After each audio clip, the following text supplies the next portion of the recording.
What's up everybody, Jay here and welcome back to the Planted Tank. And I was scrolling through my videos last night and I realized that I didn't have one single video on planted tanks for beginners. So that is what this video today is going to be all about.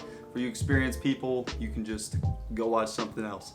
But anyways, if you are new here, consider subscribing. I make videos like this all the time and I want this channel to be a place where the planted tank community can come together and ask questions and figure out what their problems are, if they are having any problems, or just stuff like that. Just one big planted tank community. So like I said, if you're new here, consider subscribing. First things first is lighting and substrate. Your light is what's going to get your plants to grow or make them want to grow, and then the substrate, consider that the dinner plate.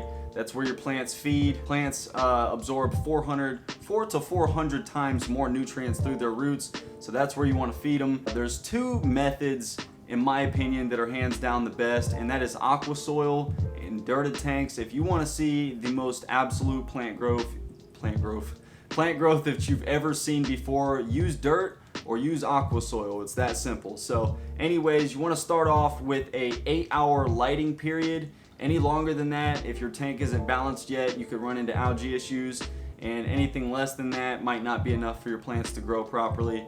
And this video is mainly directed towards low-tech tanks, so no pressurized CO2 will be spoke about in this video. The best tip I can give you for a beginner is to use easy plants. I mean, you don't have to start off with the most demanding stuff out there. I mean, you can grow really demanding stuff in a low-tech setup, but it is a pain in the butt, I'll tell you that right now. Other than that, I mean, as you can see right here, this middle plant here is a carpeting plant. This is called Storagine repens. Over here I have some dwarf Sagittaria, which is the grassy looking plant. I have a bunch of crypts over here. This is a mix of like Crypt Sri Lanka, Wenty Green, and Crypt Tropica. So those are all really easy to grow plants, and Amazon swords are really easy to grow as well. They take low to medium light to grow, and they are big time heavy root feeders. So you're gonna wanna have like root tabs, aqua soil, dirt, something under there constantly feeding that plant. I do recommend using a liquid fertilizer as well. There's going to be things that aren't in your substrate that your plants are going to need, which is what the liquid fertilizer is for. So I like to dose that in a low-tech tank. Depending on what brand you have, I like to dose once to twice a week for low-tech setups, and then every day for high-tech setups. So for a low-tech setup, all you really need is low to medium light. I recommend starting with medium light, which is what I consider this light fixture to be. This is a 10-gallon tank. It is 20 inches long, 10 inches front to back, and 12 inches high. But the light that I have on here is a 13-watt, 18 to 24-inch current USA satellite freshwater LED plus. I have the remote right here, just a little Velcroed.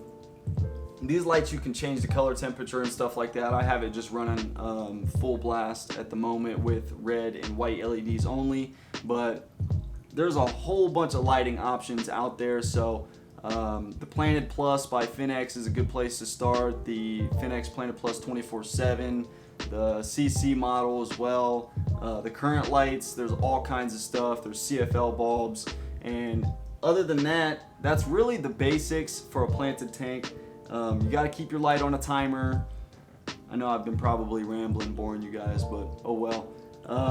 Yeah, so stick with just easy stuff. Feed your plants where they eat, which is at their roots, and you'll be good to go. So as long as you're doing those basic things, you got good light, you got good substrate, and you got easy growing plants, you're not going to have any issues whatsoever. And you can bump your timer up to 12 hours if you're not noticing any issues with algae, but I would do it like 1 hour at a time for a whole month, and then if you don't notice a difference then you can bump it up another hour and so forth, so that way you can enjoy your tank for a longer period of time. I have this tank set for 12 hours a day, so it is doing perfectly fine at the moment. As you can see, a lot of people swear by the 8-hour day rule. So anyways, if you guys are new here, like I said, consider subscribing, and if you like this video, hit the like button, and I'll see you guys on the next one.